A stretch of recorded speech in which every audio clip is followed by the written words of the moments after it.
Chers toutes et tous, je vais commencer par vous lire un pasouk dans la paracha de Kitetse, bien entendu. On y traite, entre autres, de nombre de mariages interdits. Lo yavo Ammoni ou Moavi b'kal Hashem, un Ammonite et un Moabite ne peuvent pas entrer dans la communauté d'Hachem. Gamdor Assyrie lo yavo lahem b'kal Hashem, Adolam, même la 10e génération. C'est définitivement, même au-delà, jamais. Al דבר אשר לא קידמו אתכם ברכב ובמים, בדרך בצאתכם ממצרים. Et la Torah va donner la raison. Parce qu'ils ne vous ont pas devancé avec du pain et de l'eau lorsque vous êtes sortis d'Égypte.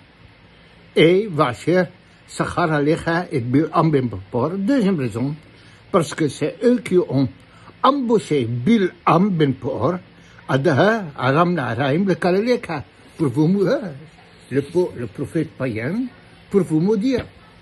Alors, deux raisons. Alors, qu'est-ce que ça veut dire, le Yavo Bikal Hashem? Ça ne veut pas dire qu'ils ne peuvent pas se convertir. Ils peuvent se convertir, ils peuvent devenir juifs. Mais jamais ils pourront épouser un juif ou une juive.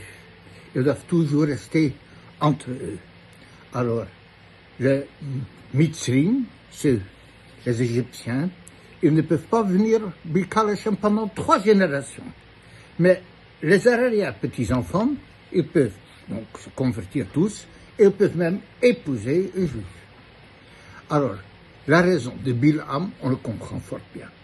D'avoir embauché Bil'am, c'était perverti. Et c'est autre raison, parce qu'ils ont, quand on a traversé le désert, en sortant d'Égypte, on a voulu entrer en Israël. On est venu, et l'Okad Mouetrem, ils ne nous ont pas devancés avec du pain et de l'eau. Ça, c'était raison pour la... On a bien vu des choses plus perverties dans l'histoire, et la Torah ne dit pas qu'ils ne peuvent pas venir. Les Égyptiens, c'était bien plus grave. Ils ont abusé le peuple juif.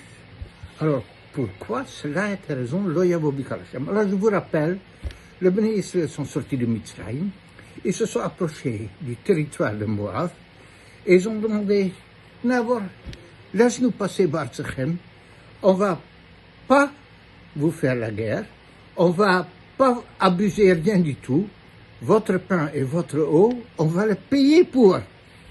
Et Moab et Ammon ont refusé, et c'est la raison pour laquelle le Yavo Bikal Hashem.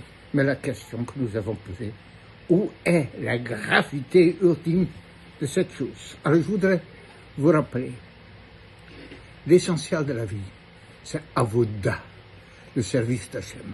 Avoda, ça veut dire pas service seulement gentiment, ça veut dire être investi.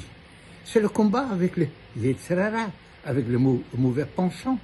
On a tous des occasions dans lesquelles on doit se battre contre le mauvais penchant, et ça s'appelle Avoda. Ça s'appelle être investi dans la Torah et Mitzvot.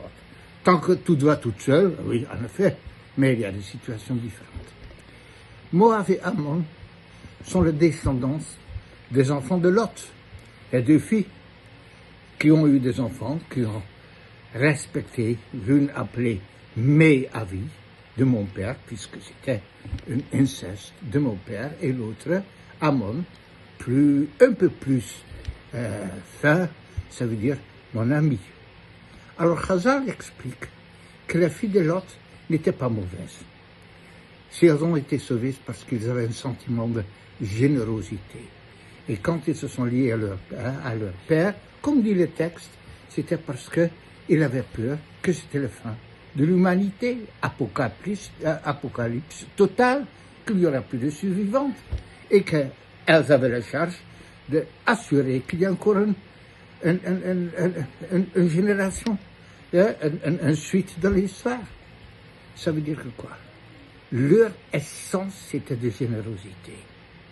Alors, puisque leur essence, c'est la générosité, alors Chachamim pose la question, comment se fait-il que naturellement, ils n'ont pas venu devancer le peuple juif avec du pain, avec de l'eau?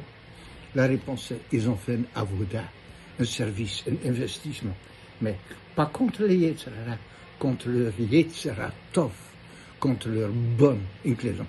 Mon temps, il a fini.